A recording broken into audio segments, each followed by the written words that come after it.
ce qui, moi, m'émerveille le plus souvent, c'est quand je vois les insectes. Il y a des variétés d'insectes hyper importants et on sait que les insectes sont très très fragiles, que ce soit dans le bas de la ferme ou dans le haut de la ferme. On va pas avoir les mêmes insectes, on va pas avoir les mêmes papillons, on va pas avoir les mêmes mouches, on va pas avoir... Et c'est plus à travers les insectes et leur diversité que observer, que je me rends compte à quel point y a une diversité d'autres choses forcément autour d'eux pour qu'eux puissent vivre. Je me rends compte de l'impact positif que je peux avoir, que ma pratique peut avoir, puisque comme tu l'as dit, je suis vraiment complètement entouré de routes, de zones industrielles, donc d'une pression sur l'environnement très très forte, et pour autant ces insectes qui sont fragiles, ils arrivent à trouver un refuge chez moi. Pendant la période hivernale, je me contente de nourrir des animaux qui sont là juste entre deux saisons, qui elles-mêmes sont au repos. Moi je suis au repos, je me suis donné comme repère en cette période de l'année de ne pas travailler de nuit. Donc le soleil se lève tard, il se couche tôt. Ça me fait des petites journées, ça me permet aussi de me ressourcer, de me reposer et ça fait du bien parce que je suis tout seul sur la ferme. En élevage laitier, le plus gros de la consommation énergétique, c'est une consommation d'électricité puisque c'est le refroidissement du lait dans le tank. Le deuxième poste de consommation, c'est faire tourner le moteur de la machine à traire. Et après, vient le pétrole dans le tracteur. Moi, quand je sors mes chiffres à des étudiants, ils sont toujours impressionnés, ils me disent c'est pas possible. T'as oublié des factures de gasoil. Il en manque. Si moi je me présente en disant bonjour, je m'appelle Jérôme, je suis éleveur laitier sur 49 hectares, c'est hyper réducteur. Ça veut dire que je me réduis à mon activité économique alors que je me sens beaucoup plus que ça.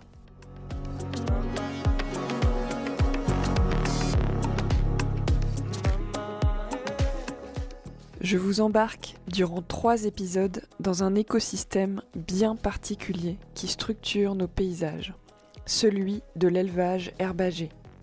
Je suis partie à la rencontre de 3 fermes qui ont fait le choix de remettre les bovins dans leur écosystème naturel, la prairie. Finalement, faire manger de l'herbe à des vaches, produire du lait et de la viande, cela coule de source.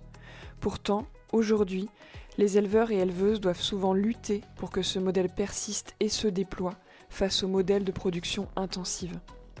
Jérôme, de la ferme d'Olivet, Amande et Damien à la ferme des Trognes, et Louis et Gwenaine au GAEC Timenez ont choisi de témoigner de leur expérience pour diffuser les vertus de l'élevage herbagé, pour remettre de la vie dans nos campagnes sur tous les plans. Dans cette première partie, Jérôme explique ce qu'est le pâturage tournant dynamique, qu'être paysan dans un territoire, c'est bien plus que produire de la nourriture et que les élevages à l'herbe génèrent des risques économiques bien moindres pour une personne qui souhaite devenir éleveur ou éleveuse. Je m'appelle Opaline et j'ai créé le podcast Agroécologie voyageuse pour mettre en lumière celles et ceux qui prennent soin de la terre. Ce podcast a été réalisé en partenariat avec le CIVAM Adage 35, une association d'éleveurs et éleveuses qui promeut et accompagne le développement de systèmes herbagers autonomes, résilients et transmissibles par les échanges de savoir entre pairs.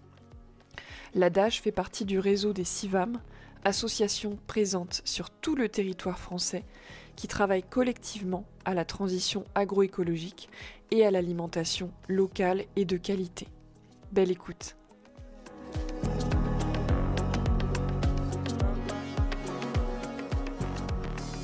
Je m'appelle Jérôme, je vais avoir 41 ans dans 3 jours. J'aime pas me présenter en présentant ma ferme, je trouve que c'est un défaut qu'on a, un défaut agricole. Je suis marié et père de 3 enfants. Voilà. Après, je suis agriculteur sur une ferme qui fait 49 hectares à Servan-sur-Vilaine, donc à l'est de Rennes. Et on va commencer à faire le tour.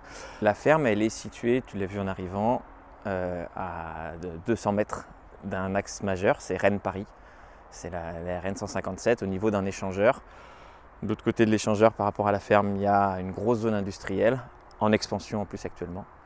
Et à l'autre bout de la ferme, c'est une voie ferrée. Donc c'est Rennes-Laval, maintenant que les TGV sont détournés, ils ne passent plus ici. Okay. Mais quand je me suis installé il y a 10 ans, ils passaient là. Okay. Voilà. Donc on va faire un petit tour rapide de tout ça pour voir dans quelle ambiance on travaille. Okay. Donc les vaches, là on est devant les bâtiments, il n'y a personne dedans. Parce qu'on a beau être à la mi-décembre, tous les animaux sont dehors. Et tous les animaux vont passer l'hiver dehors comme depuis 3 ou 4 ans. Je suis passé sur des vélages groupés de printemps. En fait, les vaches, naturellement, dans n'importe quel élevage laitier, les vaches, elles vont faire un veau par an, des fois un peu moins d'un veau par an, mais de l'ordre d'un veau par an. Et c'est à chaque fois qu'il y a un veau, il y a une relance de lactation, ce qui permet de repartir faire la traite, production laitière et repartir faire la traite. Même s'il existe d'autres techniques, mais je les maîtrise moins. Et en fait, pendant tous les ans, chaque vache, individuellement, dans chaque troupeau, elle est arrêtée entre 6 semaines et 2 mois, des fois un peu plus, selon les intervalles entre 2 vélages et les vaches. Et en fait, dans la majorité des cas, elles se donnent le relais, les vaches. Donc il y en a toujours qui sont en production laitière et d'autres qui sont arrêtées. Et chez moi, je fais juste en sorte que tout le monde s'arrête en même temps. Ce qui fait que ça me demande des conduites un peu différentes, mais en termes de volume produit, ça ne change rien. En termes de du coup, économiquement aussi, ça a un peu d'impact, mais en termes de travail, par contre, ça change radicalement la donne. Parce que pendant 2 mois par an, je ne fais pas la traite. Je n'ai pas d'astreinte de traite. J'ai fait mon astreinte ce matin, en moins d'1 heure, c'était fait. Alors que y a des périodes de l'année où j'ai jusqu'à 8 heures d'astreinte par jour. Du fait d'être en village groupé de printemps, ce qui fait que j'ai tout en même temps. Donc j'ai vraiment aussi des grosses astreintes. Pendant la période hivernale, je me contente de nourrir des animaux qui sont là juste entre 2 saisons, qui elles-mêmes sont au repos. Moi, je suis au repos. Je me suis donné comme repère en cette période de l'année de pas travailler de nuit. Donc le soleil se lève tard, il se couche tôt.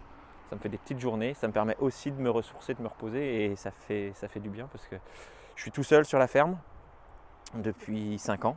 Installé depuis 5 ans ? Non, je suis installé depuis 10 ans, mais je suis tout seul sur la ferme depuis 5 ans. Et prendre du repos, prendre des congés, c'est pas toujours facile pour des questions de remplacement. Et le fait d'alléger l'astreinte comme ça facilite quand même vachement les choses. Il y a la question du coup d'avoir travaillé selon le rythme des saisons, c'est-à-dire même d'un point de vue chronobiologique, moi je le ressens. À l'automne, en hiver, j'ai moi une baisse d'activité aussi, je suis beaucoup moins motivé, alors que c'est le moment où il faudrait que je travaille beaucoup plus parce que les animaux sont en bâtiment, donc ça me demande beaucoup plus de travail, de nourrir, de pailler, de tout ça. Et puis au printemps, c'est l'éveil de la nature, mais le mien aussi, donc ça va avec. Et en fait, ce qui se passe, c'est que les vaches, elles n'ont pas une production linéaire au fil de l'année liée à là où elles en sont dans leur cycle de production, mais aussi là où l'alimentation joue. Donc en fait, on va chercher à calquer les deux en faisant ça. C'est-à-dire que quand les vaches ont besoin de plus d'alimentation pour produire plus, c'est le moment où il y a le plus de pousses d'herbe, et une herbe qui a priori est plus nourrissante et va plus porter la lactation au printemps. Et à l'automne, on est plus sur quelque chose qui vient se préparer l'hiver, plus tranquille au niveau de la végétation, mais aussi au niveau des vaches. Et donc moi, à ce moment-là, à partir de ces dernières années, je l'ai fait à partir de la rentrée scolaire, mais je me demande si je ne vais pas avancer un peu ça, de plus traire les vaches le soir, les traire que le matin sur la fin de l'année. Ce qui fait que, tu sais, j'ai 2 mois où je me repose. En fait, non, les 4-5 mois précédents, déjà, je fais la traite que le matin, donc je me lève tôt toujours pour aller faire la traite, j'ai toujours cette astreinte-là, mais d'un point de vue social, c'est beaucoup plus intéressant parce que en fait, les activités, les enfants, et puis le reste, ça se passe plutôt en fin de journée. Et du coup, je suis libéré sur cette fin de journée à partir de l'été. On continue le tour. Là, on va arriver sur un point haut qui va nous permettre d'avoir un panorama. Mais en face de nous, là, on a plein de maisons, une grue, une ville qui s'agrandit. Donc ça, c'est la ville de Bressé. C'est Rennes Métropole qui est là. Donc on est à 25 km de Rennes. Et Rennes Métropole vient vraiment jusqu'ici. Continue à s'agrandir. Le bourg de Cervon, il y a un peu moins de 4000 habitants. Et pour autant, la route qui passe vraiment au pied de la ferme, là, ou même qui coupe la ferme en deux, il y a plus de 10 000 voitures qui passent tous les jours ici.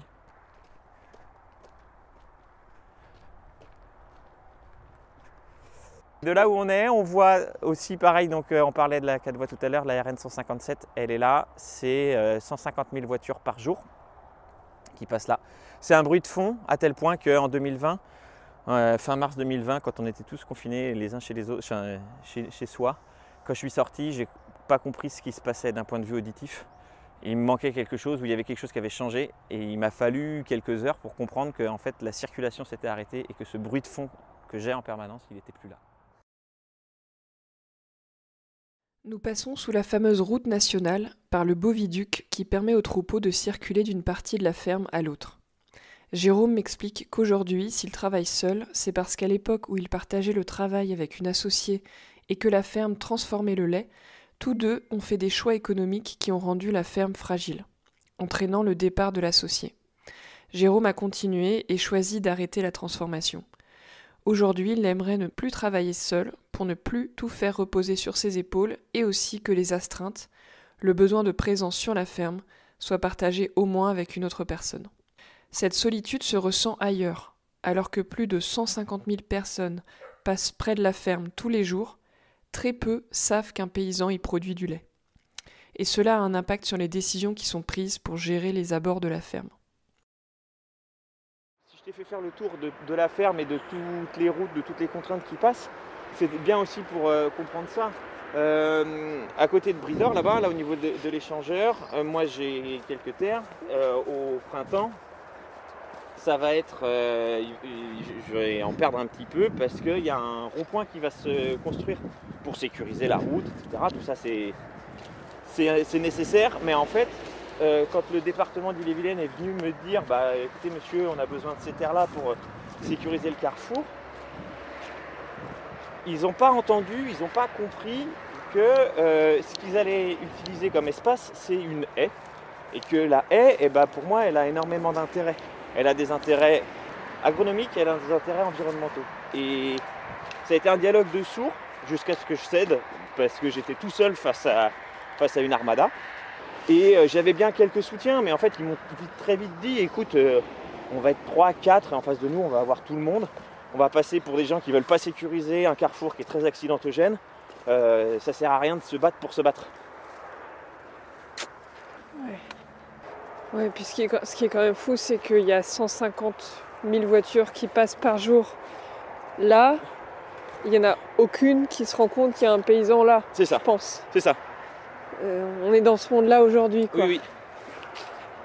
Oui, c'est pour ça tout à l'heure je t'évoquais la question de la solitude. C'est une solitude ressentie de ce point de vue-là. Une solitude au milieu de centaines de milliers de personnes. C'est ça. Ouais. C'est ça. Heureusement qu'il y a les vaches. Elles Voilà. sont belles. Donc voilà les vaches. C'est quoi comme mélange? Alors, on a plusieurs mélanges. La grosse à gauche, c'est le mélange que j'ai récupéré moi il y a 10 ans quand je me suis installé. C'est un mélange Prime-Holstein Brune des Alpes. Et à droite, celle qui est juste devant elle, là, c'est la sœur de la blanche et rousse un peu plus derrière. Elles sont sœurs toutes les deux. Ces deux-là, c'est le même mélange sur lequel il y a eu une génération de Jersiaises et une génération de rouge norvégienne. Et on en est là sur l'ensemble du troupeau à des degrés plus ou moins avancés. Mais c'est ça la base qu'on trouve aujourd'hui. Mais alors, c'est quoi exactement ce pâturage tournant dynamique dont on parle souvent dans le milieu de l'élevage paysan? Et comment Jérôme l'applique-t-il sur la ferme? Toute la ferme est découpée en paddock d'un peu moins d'1 hectare pour 44 vaches. Donc selon les années, je tourne entre 40 et 45 vaches. Et en fait, ces paddocks-là, ils sont assez fixes. Et j'y passe jamais plus de 48 heures. Pour d'une part venir manger un maximum, mais aussi permettre à l'herbe de repousser, ce qui fait que j'ai des retours, je reviens sur les champs entre 55 et 60 jours quand je passe partout. Le principe du pâturage tournant dynamique, c'est une grosse concentration d'animaux pendant un temps très court.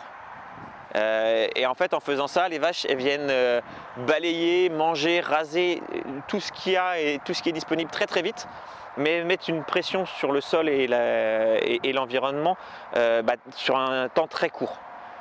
En fait, on pourrait comparer ça à des grands mouvements d'animaux, la migration des rennes, la migration des bisons, des gnous, etc., qui suivent la pousse de l'herbe au moment de la saison des pluies. Et en fait, moi je l'artificialise, mais c'est la même chose sur l'ensemble de la ferme. Et puis je reviens au même endroit. Je n'ai pas des grands troupeaux qui migrent, mais c'est un peu le même principe. Je demande à Jérôme de me dire ce que c'est pour lui être paysan. Puis de m'expliquer quels sont les impacts environnementaux de l'élevage herbager par rapport à la pratique dominante aujourd'hui, où les bovins se nourrissent principalement de maïs et de soja. Je ne suis pas originaire du secteur où je travaille aujourd'hui, du secteur où je vis aujourd'hui. Et du coup, j'avais du mal à avoir une attache affective avec cet espace-là. J'ai mis beaucoup de temps à utiliser le mot me définir comme paysan. Aujourd'hui un peu plus. Et du coup, être paysan, c'est produire, certes, des denrées alimentaires, mais c'est produire aussi d'autres choses. Donc moi, je me définis comme éleveur laitier et je trouve que c'est un défaut parce que je ne suis pas qu'éleveur laitier. Mon activité principale, c'est de produire du lait et c'est de vendre du lait. Mon activité économique principale, quasi exclusive, c'est de vendre du lait. Mais à côté de ça, je suis sur une ferme où il y a des haies, il y a des arbres. Et ces arbres-là, ils produisent beaucoup de choses. D'un point de vue agronomique, ils produisent de l'abri pour les vaches. Donc du coup, c'est intéressant pour tout un tas de raisons et qui va soutenir la production laitière. Donc ils ont un intérêt économique là-dessus. Ils peuvent avoir un intérêt économique aussi si on considère le bois de chauffage. Aujourd'hui, il ne sert qu'à chauffer la maison, mais c'est déjà ça. Demain, ça fait partie des potentielles idées, potentiels projets de vendre ce bois-là, donc en faire une activité économique. Ce bois de chauffage, potentiellement du bois d'œuvre. C'est des arbres qui ont des fruits. Ces fruits-là, ils peuvent être vendus en tant que tels, ils peuvent être transformés. Nous, on en consomme un petit peu à la maison. Et puis ces arbres-là, avec des vaches, avec des prairies, tout ça, à la rencontre de tout ça, c'est la production de paysages. Et moi, ça m'importe de produire du beau. J'ai pas l'impression de vivre dans un environnement très beau entre les routes, les usines, même les maisons que j'arrive pas toujours à entretenir au niveau auquel je souhaiterais. Si au moins j'arrive à produire un beau paysage, j'aurais pas tout perdu. Puis si on veut aller jusqu'au bout de la définition du pays, un pays c'est aussi des personnes, c'est aussi des gens. Donc c'est, en ce qui me concerne, 3 enfants qui fréquentent les écoles, collège, lycée du secteur. C'est 3 enfants qui ont des activités extrascolaires, sportives, culturelles, artistiques. Et du coup qui eux-mêmes s'engagent dans leur club, qui nous demandent, nous parents, nous y engager aussi. Donc c'est du lien social qui est créé. C'est nous, leurs parents, Jérôme et Natacha, qui avons nous-mêmes nos propres activités non agricoles, non professionnelles, dans lesquelles on s'engage, dans lesquelles on crée du lien, on fait vivre du lien. Et être paysan, c'est tout ça. C'est tout ça. C'est pour ça que tout à l'heure, quand tu me demandais de me présenter, si moi je me présente en disant bonjour, je m'appelle Jérôme, je suis éleveur laitier sur 49 hectares, c'est hyper réducteur. Ça veut dire que je me réduis à mon activité économique alors que je me sens beaucoup plus que ça.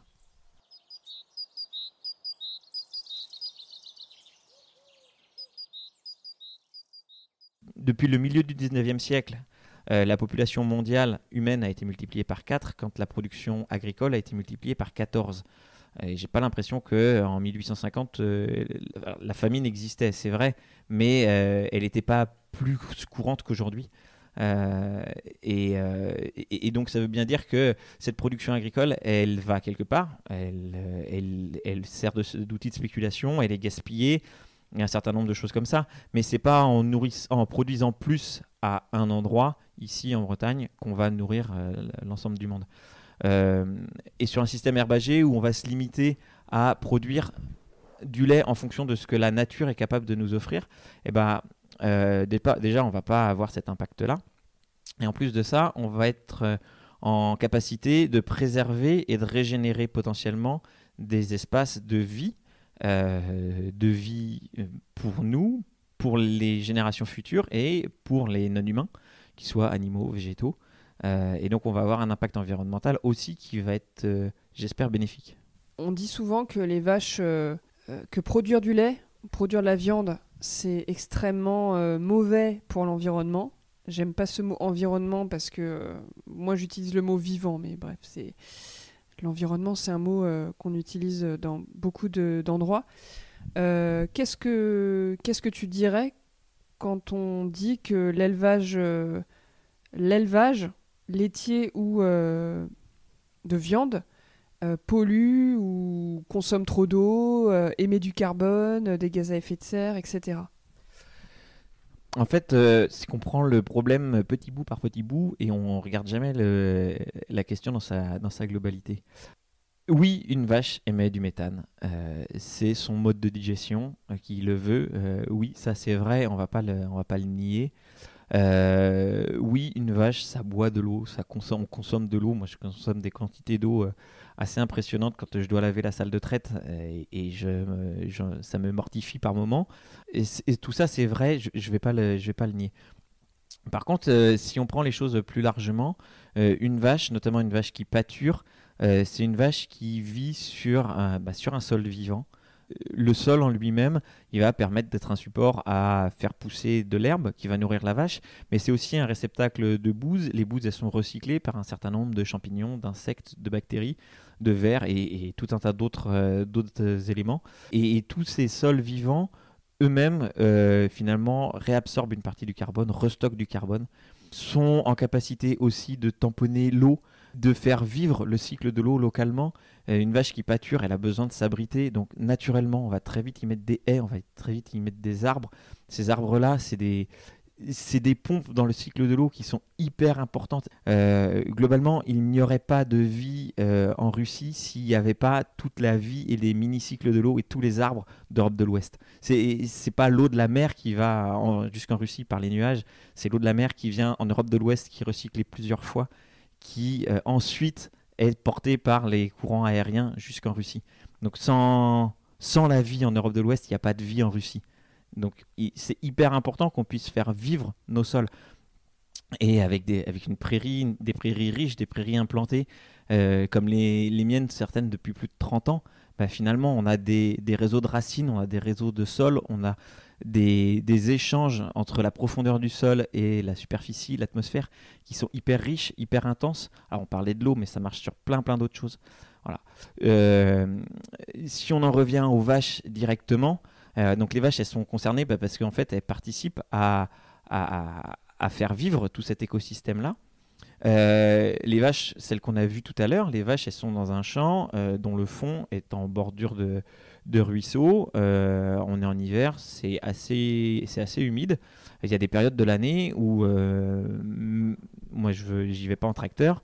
Je vois même avec un tracteur très léger, et je vois pas ce qu'on peut y cultiver sereinement, qui pourrait être à destination de l'alimentation humaine. Donc la seule façon de les valoriser réellement, ces zones-là, c'est soit on en fait une pâture réelle et puis on y fait pâturer des vaches, soit on peut y faire pâturer des chèvres, des moutons. La question est la même. Il n'y a que l'animal qui va être capable de valoriser cet espace-là.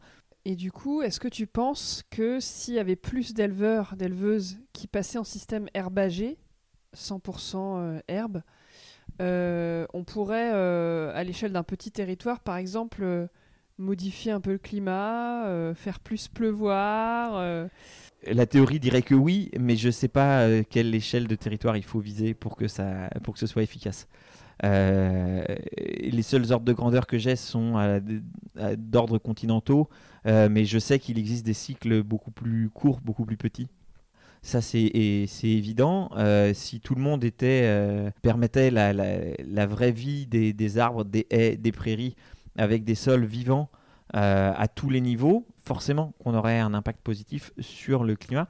On aurait, dans un premier temps, une capacité à faire face aux aléas climatiques, aux enjeux climatiques qui sont devant nous. Mais en plus de ça, on pourrait atténuer les effets, voire peut-être inverser la courbe.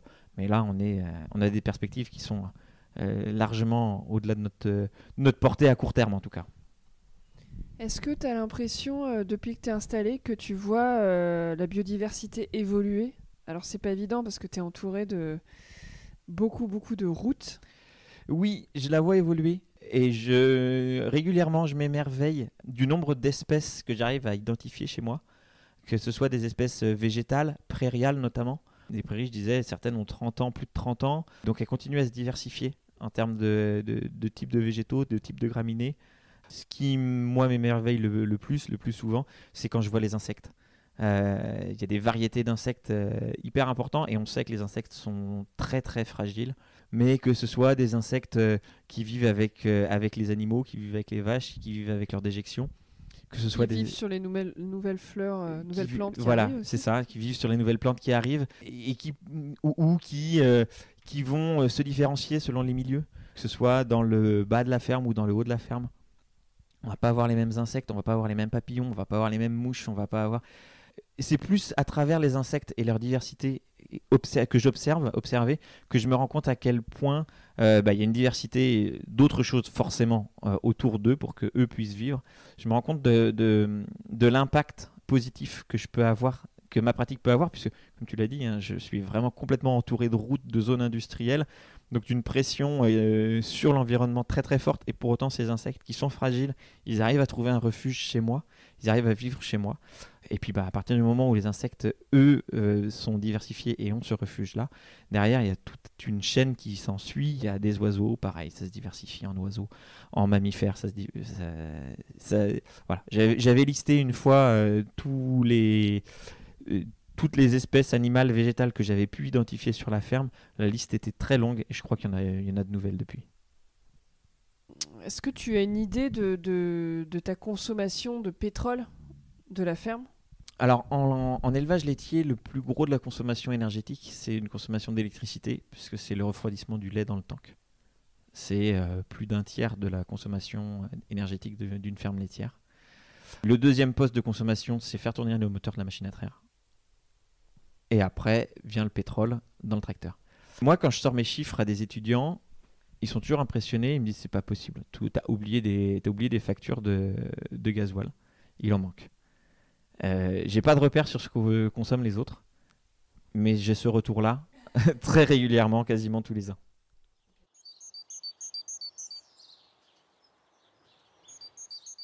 Quand je me suis installé, j'étais déjà marié, et Natacha, ma femme, n'avait pas pour projet de s'installer avec moi. Les choses ont été évoquées, mais ça n'a jamais été réellement un sujet sérieux d'installation en couple. Mais ça implique aussi qu'elle travaille à l'extérieur de la ferme. Le fait d'être assez proche de Rennes, c'est un bassin d'emploi pour elle, c'est des opportunités de carrière qui sont beaucoup plus importantes que si on avait été dans des zones très reculées.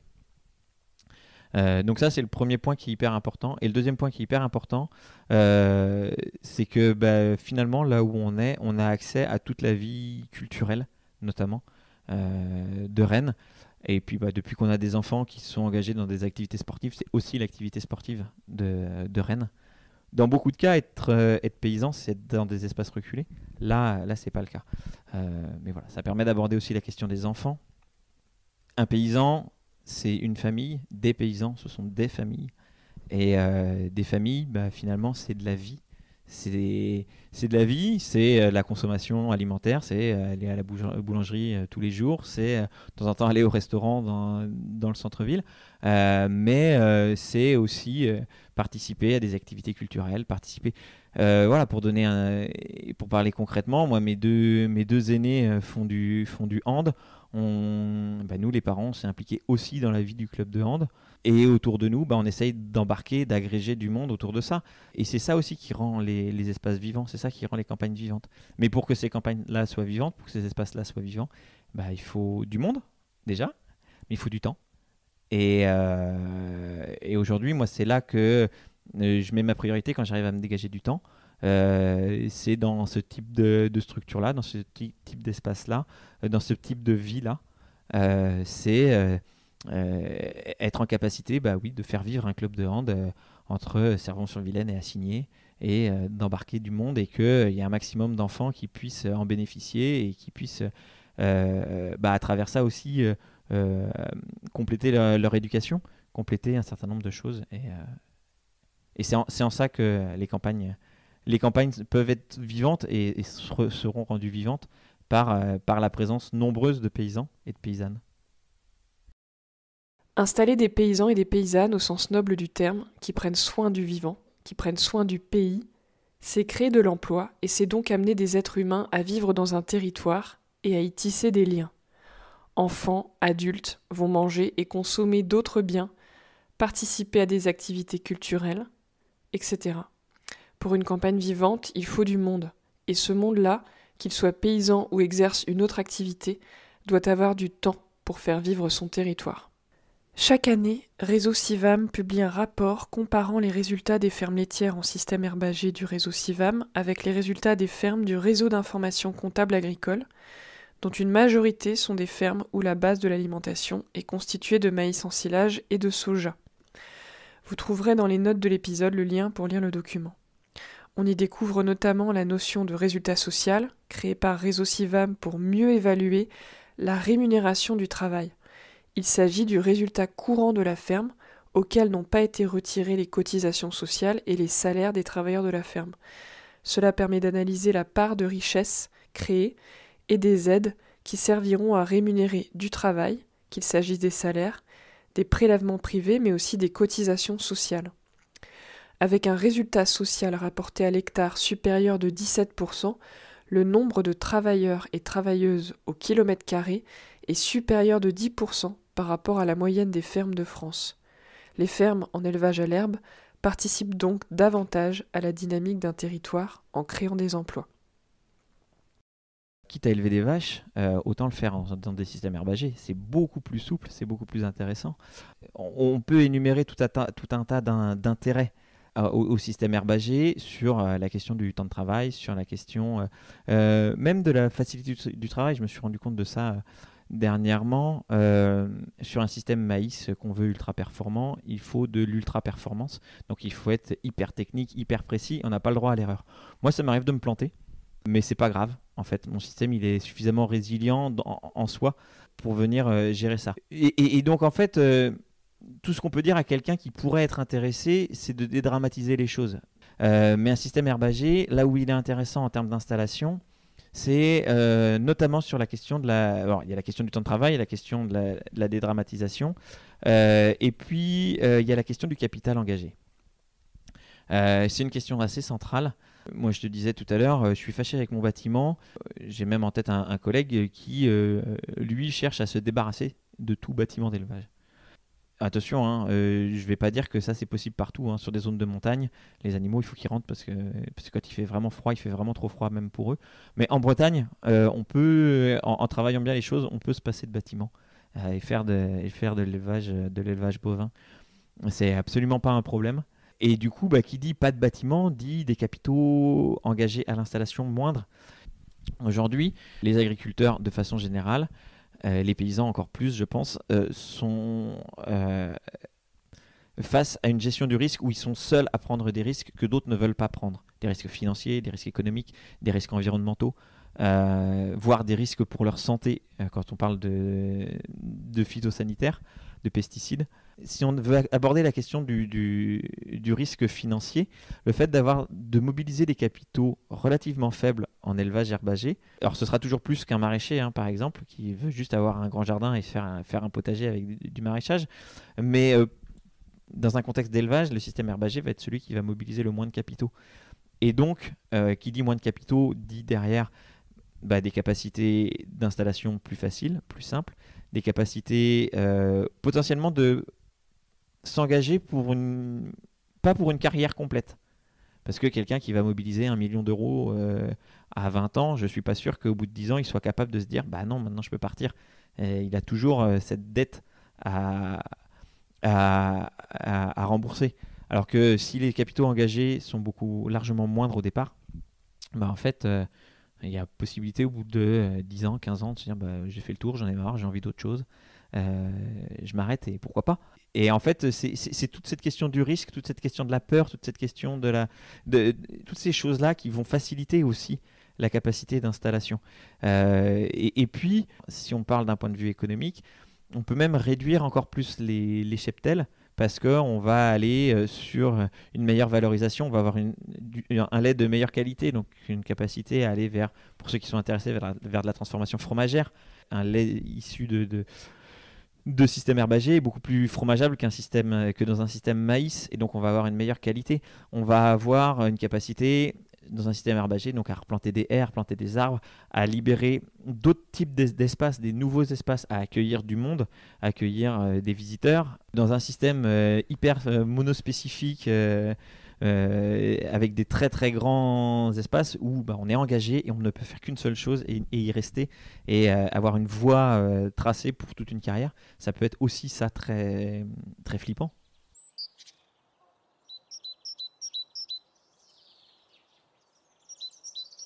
Moi, plus le temps passe, moins j'ai l'impression de faire le même métier que mes voisins. J'ai vraiment l'impression d'évoluer dans des mondes vraiment différent. Plus le temps passe, si on suit les tendances actuelles, il va vraiment y avoir deux types d'agriculture et que l'intermédiaire que j'ai toujours cru possible, j'y crois de moins en moins, en tout cas selon les tendances actuelles. C'est-à-dire d'un côté d'une hyper spécialisation, une hyper intensification avec une agriculture très extractiviste, beaucoup de produits, beaucoup d'apports, beaucoup de choses, beaucoup de mécanique. Voilà, une agriculture d'intrants. Et de l'autre côté, une agriculture paysanne qui n'est pas encore tout à fait déspécialisée, mais qui prend cette voie-là et qui va potentiellement aller jusqu'à passer sous tous les radars, avec des gens qui risquent même de quitter le statut agricole, quitter le métier, mais qui vont continuer leur activité. Alors là, je caricature. Jusqu'ici, je pensais qu'un intermédiaire et qu'il y avait un continuum qui était possible. J'ai l'impression que cet espace entre deux, il l'est de moins en moins possible. Et si l'agriculture paysanne veut continuer, et là où elle va avoir un impact important, il va falloir qu'elle sorte de plus en plus des systèmes industriels, y compris dans sa clientèle. Aujourd'hui, moi, je vends mon lait en filière longue à une laiterie privée. Mais ces laiteries-là, et puis d'autres acteurs, notamment en production végétale, c'est même encore pire, je trouve, ont des attentes de qualité. Alors, c'est le mot qu'ils utilisent, mais de type de produits où finalement, ce n'est pas des produits vivants qu'ils veulent, ce n'est pas des produits alimentaires, c'est du minerai conformé. Tellement conformés qu'en fait ils imposent les modes de production. Et donc si on veut pouvoir continuer à travailler, on va devoir de plus en plus se détacher de ces gens-là et donc retourner vers des clients beaucoup plus locaux, faire vivre des choses beaucoup plus locales. On parlait des campagnes vivantes, je parlais moi, du club de hand, mais il va falloir aussi recréer des questions de filières locales. Moi, ce que je pense, c'est qu'on ne va pas pouvoir faire ça tout seul. Alors quand je dis tout seul, c'est à la fois chaque agriculteur, chacun chez soi. On ne pourra pas faire ça, on n'y arrivera pas. Il faut qu'on soit plusieurs. Même si on est plusieurs sur une ferme, ça ne suffira pas. Il faut que les fermes s'unissent, travaillent ensemble, fassent évoluer les institutions agricoles ensemble, mais qu'on travaille aussi avec d'autres acteurs, avec des restaurateurs, avec des transformateurs, avec des cantines scolaires, avec des élus, avec des citoyens, avec des consommateurs. Et c'est là qu'on va recréer toute la capacité à nourrir. Là, je vais reprendre un ancien slogan de la ferme ici où je suis installé quand on faisait de la transformation avec un peu de vente directe. En dessous, le nom de la ferme, il y avait écrit « Vous nourrir, mais pas seulement ». Et je pense que c'est ça l'enjeu aujourd'hui et demain.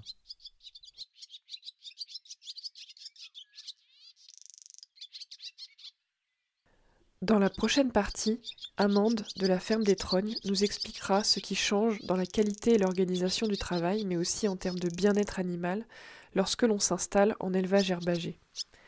Merci d'avoir écouté cet épisode. Je vous invite à prendre quelques instants pour vous demander quel serait le plus petit pas que vous pourriez mettre en place pour soutenir des modes d'élevage en plein air. Vous pouvez aussi envoyer cet épisode à 3 personnes qui pourraient bénéficier de cette écoute. À bientôt.